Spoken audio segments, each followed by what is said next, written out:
Hey guys, what's up? Nemo here with another video. Happy Halloween, everybody! Ooh, spooky. Okay, I'm actually kind of fucking scared right now.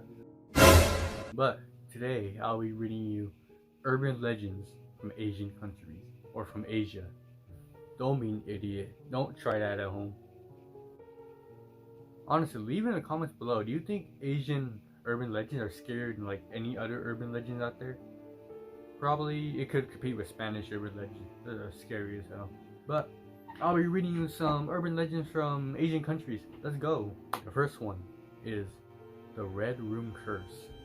The modern scary story comes in the form of a computer pop-up, and it originated in the 1990s when personal computers were just starting to boom across Japan. So this one takes place in Japan. So you know Japan has some scary shit. The curse with a pop-up that appears on the victim's computer screen when they're alone in a room. It has a red background and black letters asking, "Do you like the red room?" It's impossible to close out the pop-up. It's frozen on the screen. You can't even like take it off. You can't like power up the fucking thing, the computer. They bought some cheap ass shit for the time shit. Now this urban legend actually is pretty fucking true. When I first read it, I was like, God damn! But let me read you it.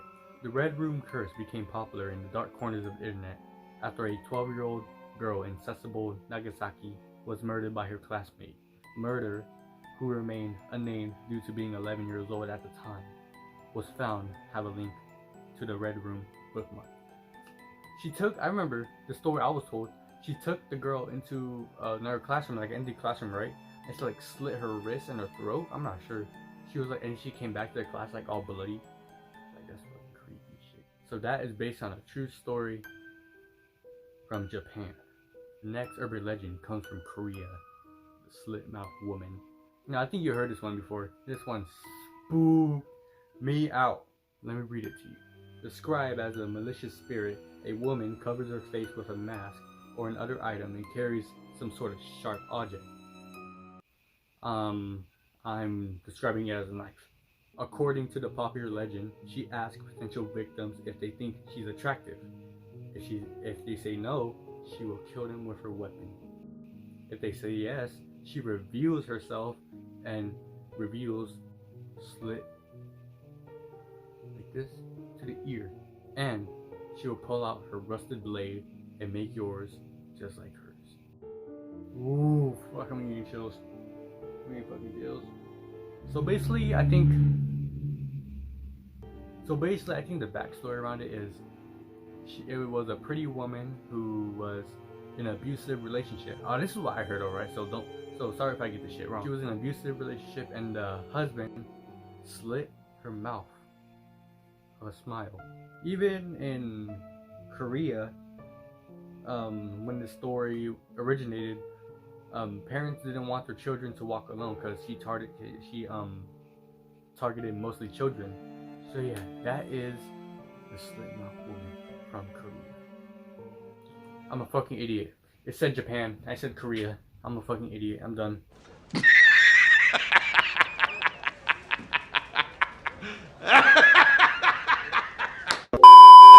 Alright, this one, you may have never heard this one. If you haven't, you get spooked out. So let's go. This one is called Kasu. Okay, that's the English way to say it. But where I heard it from, it's called Ah. Ah. The Cambodian way of saying it. And you know, my Cambodians out there, you know what I'm talking about. This one will fuck you up. So, let me read it to you. According to the legend, the Krasu or Ab consists of a flowing head accompanied by a willow wisp. The spirit moves around, hovering in the air above the ground, or it has no lower body. The throat might be represented in a different ways. The organs below the head usually include the heart and the stomach with the length of intestine. So this motherfucker basically like, oh, actually that's her. She's not really from, I didn't say where she's from, huh? Cause she's based in different folklore from different Southeast Asian countries, which is this one takes place in Southeast Asia, takes place in like Cambodia, Thailand, Indonesia. Alright, let me tell you something about the origin. Mostly originates from folklore, mostly in Thailand. Usually they describe it as a female. They caught this shit, man, on camera. ไอ้เจ้าเก๋นี่ก็ตลกดีฟังเก๋ไปเอาห่วงออกไปเอาห่วงไอ้ห่วงของเสิร์ฟออกอะแต่ว่าไม่บอกต้าไง Literally, if you've seen app around, like all my Asians out there, especially Cambodian, Thai, India, you know, this shit's creepy. You know about it. People, your parents definitely told you stuff about this. All right, this one originates from China. Now this one I just read, like I just found it like right fucking now, and this one still spooked the hell out of me. I'm like, what the fuck? The unexplained disappearance of 3,000 Chinese troops. Unexplained disappearances have always had a chilling effect on people. The eeriest type though, and those occur. This one takes place during the Nanking Massacre. I think some of you know this one about was it Chinese or the Japanese that killed the babies? Cause I remember used to kill them, like I forgot who, I think it was the Japanese, I think. Yeah, I think so. They threw the babies, right, and they threw it up in the air, and then you know how the gun of the rifle had like a long knife coming out? They would like throw the baby up in the air and try to like that when it coming down, like that. And there was footage of it. I might show it. For the soldiers of Japan who tossed Chinese babies on their bayonets. Justice for the soldiers of Japan. Let me read you some of the backstory of it. In 1939, during the horrors of the Japanese aggression against the Republic of China in the Second Sino-Japanese War. This is around the 40s, I guess, 1940. Almost 3,000 soldiers stationed in the rolling hills around Nanjing and said had disappeared without leaving a single clue about their fate. You think someone could have just killed them? No. If Japanese would have killed them, then that's mean they would just leave their bodies. No, they have no time to take that shit away. Unless they're spies. The incident, according to the folklore, began in December of 1939 or 1937, I'm not sure, depending on who you talk to. 3,000 troops were amongst Nanjing's hills at 3.2 kilometers area, with a view to defend a bridge at the Yangtze River against the impending Japanese attack. But the following morning, he was told by his assistant that the soldiers at the defense line were not responding to their calls or signals. An investigation team was formed, but the site completely abandoned upon arrival. There was no sign of struggle. Heavy weapons were still in their place, ready to be fired, but nobody was there. Troops stationed at the bridge claimed that no one slipped in during the night. They were unsure of the missing soldier's fate. Now that one is like, whoa! I have to read more about that one, honestly. Like, where the fuck did they go? God damn, they just walk out like. They're like, oh, alright, we're leaving. Fuck this war. Because war is bad, ladies and germs. War is bad. We just end that, man. Hate war. Alright, this one, another, originates from China. So this one's called Bus 302. On November 14th, 1955, a dark night and possibly a stormy night, a young man boarded the last bus heading to Beijing's Fragrant Hills, located in the Handan district. Shortly after the man boarded Route 302, two men tried to wave the bus down. Once the mysterious roadside men were on board, passengers were surprised they were wearing some pretty badass Qing Dynasty. As the story goes, the men's faces were much wider than normal persons, and they didn't interact. Slowly the bus began to empty of passengers, until an old lady and a young man remained inside with the mystery man. All was quiet until the old woman abruptly accused the man of stealing her wallet. A claim insulted an intense argument. The fight was resolved when the old lady insists the pair of the bus to go to the nearest police station. So, lady on the bus accused a man next to her stealing her wallet. Once off the bus, the young man enraged with the old woman, realizing he had just got off the last bus.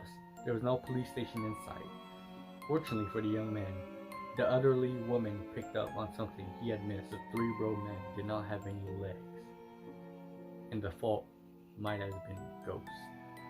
The wind coming in from the window raised their robes, and I saw they didn't have feet, the old lady said to the man, and the man insisted of getting help, left off into the distance to get help, and realizing the man did not have legs. Man, fuck me. Man, that's fucking creepy, honestly. Holy fucking shit. Like, goddamn, bro. These Asian shit is fucking with my mind right now, honestly. Like, holy shit. Now, let me read you some of the facts. The following morning, the bus 302 was reported missing, and according to some variations of the story, it would be 3 days until it was found. So basically, I think this bus was like found in a pond or river. Okay, here's another Chinese urban legends. I like these Chinese urban legends. They're more scary than others, in my personal opinion. This one's a little short one. It's called Single Braid Road. According to the old legend, an illegal immigrant boarded a train with her boyfriend. The girl panicked when the police came on board to check people's passports and identification. She decided to jump off the train, but while doing so, her braid got stuck in the window frame. Her hair was ripped off her scalp and with the skin from her face. She got to the Single Braid Road and died there. So basically, you know how they wore the single braids, right? In the back? And then when she jumped off the train, her braid got stuck in the window and it ripped her scalp and her face. And some say you could see a girl crying with a single braid, and she turns around, she has like no face at all. So fuck that shit, man. Fuck. Hold up, I'm spooked the fuck out. I don't know how to run for my life. I don't like that shit, honestly. I'm actually fucking scared. Hey, look at these fucking goosebumps. They're not muscle, it's just goosebumps. Fucking lie on fuck. I actually got fucking scared, honestly, after I do that shit. Alright, happy Halloween, you old sicker lovers. Wait, let me turn the light. I hope you had fun, watch scary movies, get frightened, go poop your pants, and I'll see you guys soon. Okay, I'm actually fucking scared now. Can I go back? Okay. Oh fuck, what the fuck was that noise?